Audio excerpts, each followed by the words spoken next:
As Albert DeSalvo, the Boston Strangler, he knocked. They opened the door and let death inside.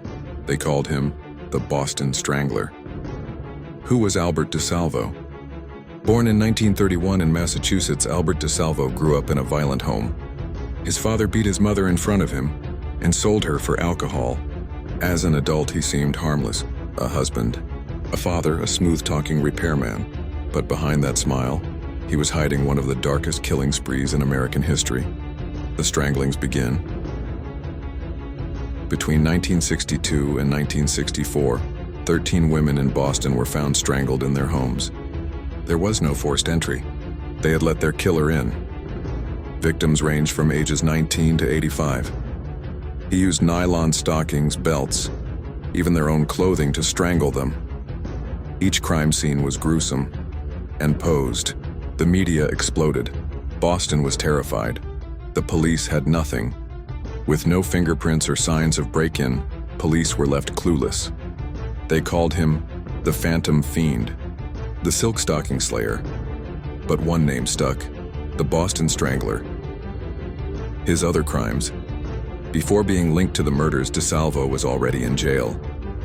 He had broken into women's homes, tied them up, and assaulted them, but never killed.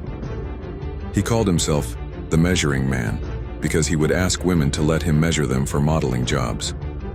It was twisted and bold. The confession. While in jail, DeSalvo confessed to cellmate George Nassar that he was the Boston Strangler. He described each crime in disturbing detail, details only the killer would know. But here's the twist: there was no physical evidence.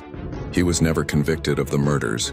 He was only convicted for the earlier assaults and sentenced to life in prison. His death. In 1973, Albert DeSalvo was stabbed to death in prison. He was 41. To this day, no one knows who killed him, and some still doubt he acted alone, or if he was even the real Boston Strangler. DNA breakthrough. In 2013, decades after his death, DNA finally linked Albert DeSalvo to one of the murders, Mary Sullivan, age 19. It confirmed he was at least one of the killers. But were there others?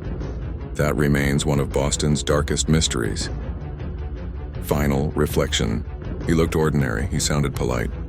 He knocked, and they opened the door. Albert DeSalvo, the Boston Strangler. Albert DeSalvo, the Boston Strangler. 13 victims. One mystery that still haunts Boston.